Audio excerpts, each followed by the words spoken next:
கிட்டத்தட்ட ஒரு 910 நாட்களுக்கு மேல உங்க மண்ணுக்காக போராடிட்டு இருக்கீங்க.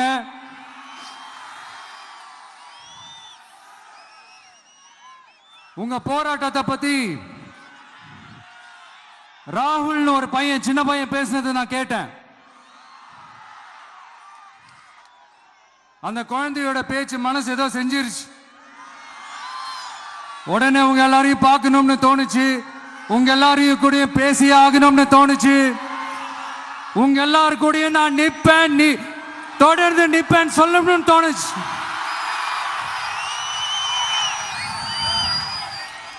ஒவ்வொரு வீட்டுக்கும் ரொம்ப முக்கியமானவங்க அந்த வீட்டில் இருக்கிற பெரியவங்க தான்.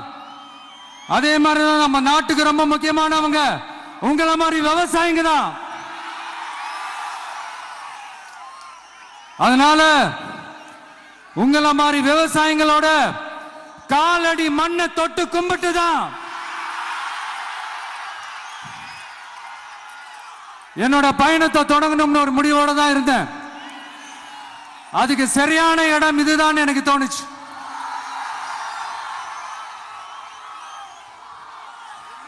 என்ன உங்க வீட்டில் இருக்கிற ஒரு மகனா என்னோட கள அரசியல் பயணம் உங்களோட ஆசீர்வாதத்தோட இங்கிருந்து தான் தொடங்குது. சரி, அதை விடுவோம். நம்மளுடைய முதல் மாநில மாநாட்டில் நம்ம கட்சியினுடைய கொள்கையை பத்திலாம் தான் எடுத்து சொன்னேன். அதுல ஒண்ணுதான் இயற்கை வள பாதுகாப்பு. சூழலியல் மற்றும் காலநிலை நெருக்கடியை எதிர்கொள்ளக்கூடிய இயற்கைக்கு ஊறு விளைவிக்காத பகுதிசார் மாநில வளர்ச்சி பரவலாக்கம். இதான் நாம் அறிவிச்ச அந்த கொள்கை. இதான் நான் இங்க சொல்றதுக்கு காரணம் ஓட்டு அரசியலுக்காக இல்ல.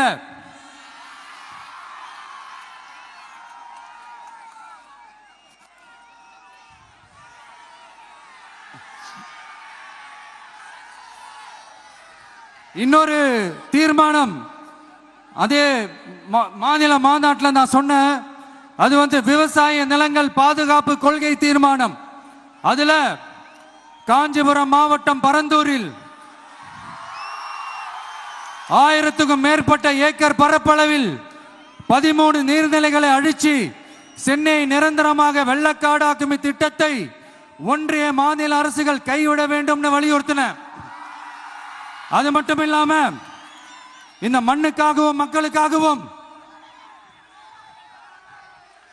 நம்ம விவசாயிகள் பாதிக்கிற இந்த திட்டத்துக்கு எதிராக சட்ட போராட்டம் நடத்தவும் தயங்க மாட்டோம்னு சொல்லியிருந்தோம். அதை இங்க உங்க முன்னாடி ரொம்ப ஸ்ட்ராங்கா வலியுறுத்துறேன்.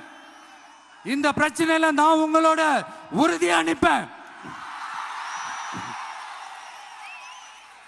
இன்னொரு முக்கியமான விஷயம், நம்மள ஆண்டுகிட்டு இருக்கிற ஒன்றிய அரசுக்கும் மாநில அரசுக்கும் நான் சொல்லணும்னு நினைக்கிறேன். நான் இங்க வளர்ச்சிக்கு எதிரானவெல்லாம் கிடையாது. ஏர்போர்ட்டே வரக்கூடாதுன்னு நான் சொல்லல, இந்த இடத்துல வரக்கூடாதுன்னு தான் சொல்றேன். இதை நான் சொல்லலன்னு வைங்களேன், இவன் வளர்ச்சிக்கு எதிரானவன் அப்படி இப்படின்னு சொல்லி ஒரு கதையை கட்டி ஆரம்பிச்சிருவாங்க. சரி, நமக்கு அதை பத்திலாம் கவலை இல்லைன்னு வைங்க. எல்லாத்துக்கும் மேல இன்னைக்கு இந்த பூமியில வாழ்ற எல்லா உயிரினங்களோட இருப்பையும் புவி வெப்பமயமாதல் பயமுறுத்திட்டு இருக்கு. அதனுடைய ரிசல்ட் தான் ஒவ்வொரு வருஷமும் இந்த மழை காலத்துல வெள்ளத்துல சென்னை சிட்டி எப்படி தத்தளிச்சுக்கிட்டு இருக்கிறது நம்ம பார்க்கிறோம். இப்ப ரீசன்ட் டைம்ல எடுத்த ஒரு அறிவியல் ஆய்வுல இப்படி ஒவ்வொரு வருஷம் சென்னையில வர ஃப்ளட்டுக்கு காரணமே இங்க இந்த சுற்றுவட்டார பகுதியில் இருக்கிற சதுப்பு நிலங்களை நீர்நிலைகளை அழிச்சது தான் சொல்லுது.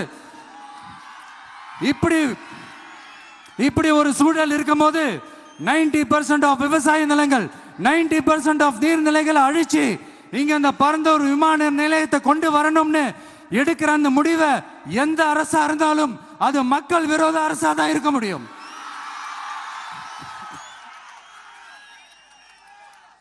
இப்ப சமீபத்தில் நம்ம அரிட்டாப்பட்டி பகுதியில் அந்த டங்ஸ்டன் சுரங்கம் அமைக்கிறதை எதிர்த்து தமிழ்நாடு அரசு ஒரு தீர்மானம் ஒன்று கொண்டு வந்தாங்க.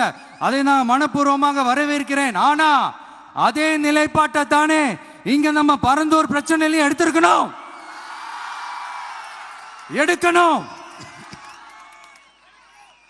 எப்படி அரிட்டாப்பட்டி பகுதி மக்கள் நம்ம மக்களோ அதே மாதிரி தானே பரந்தூர் மக்களும் நம்ம மக்கள். அப்படித்தானே ஒரு அரசாங்கம் யோசிக்கணும். ஆனா அப்படி செய்யலையே. ஏன் செய்யல? ஏன்னா இந்த விமான நிலையத்தையும் தாண்டி இந்த திட்டத்தில் அவங்களுக்கு ஏதோ ஒரு லாபம் இருக்குது.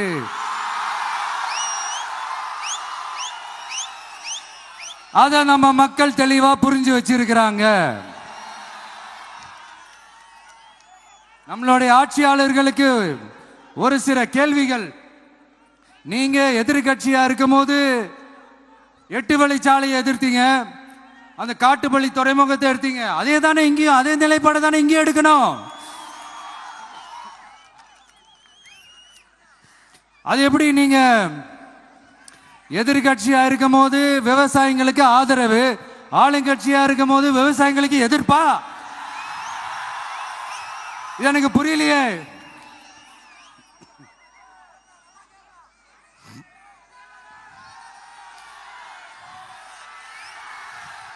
அதனால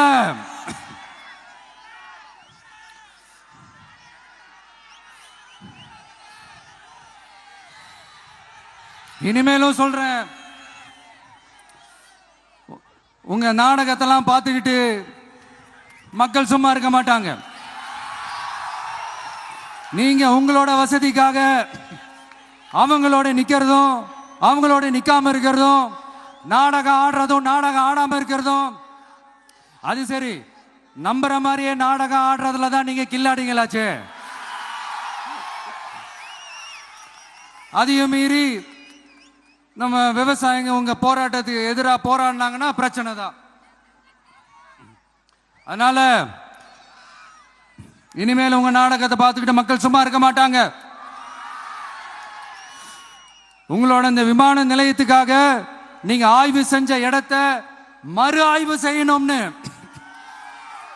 ஒன்றிய அரசுக்கும் மாநில அரசுக்கும் நான் கேட்டுக்கிறேன். விவசாய நிலங்கள் இல்லாத இந்த பாதிப்புகள் குறைவா இருக்கிற இடங்களா பார்த்து உங்களுடைய விமான நிலையத்தை கொண்டு வாங்க. வளர்ச்சி தான் மக்களை முன்னேற்றம். ஆனா அந்த வளர்ச்சின்ற பேர்ல நடக்கிற அழிவு மக்களை ரொம்பவே பாதிக்கும்.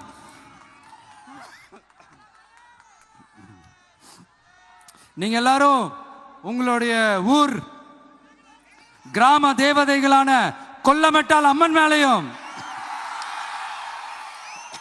எல்லை அம்மன் மேலையும் ரொம்பவே நம்பிக்கை வச்சிருக்கீங்கன்றது எனக்கு தெரிஞ்சது. அந்த நம்பிக்கையை இழந்துடாதீங்க.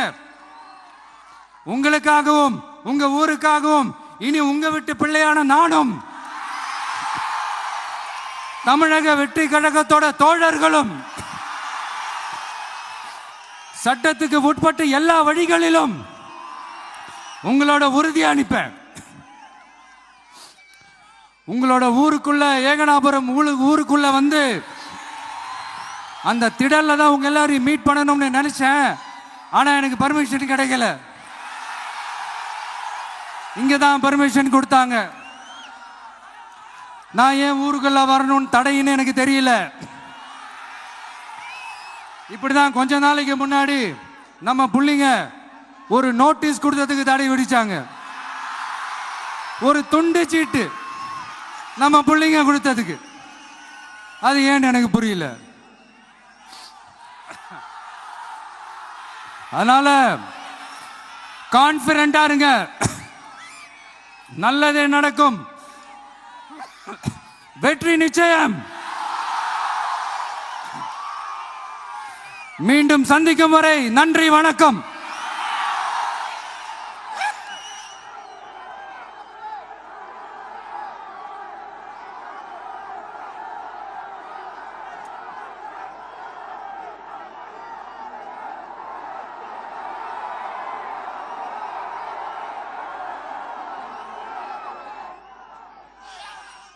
இன்னும் கொஞ்ச நேரம் டைம் ஸ்பெண்ட் பண்ணலான்னு தான் வந்தேன். ஆனால் நிலவரம் பார்த்தா முடியாது போல் இருக்கு. சரி, ஓகே. உங்க எல்லாரையும் பார்த்ததுல ரொம்ப ரொம்ப சந்தோஷம். மீண்டும் இதே ஊருக்கு, உங்க ஏகனாபுரம் ஊருக்குள்ள நான் வரேன். Thank you so much.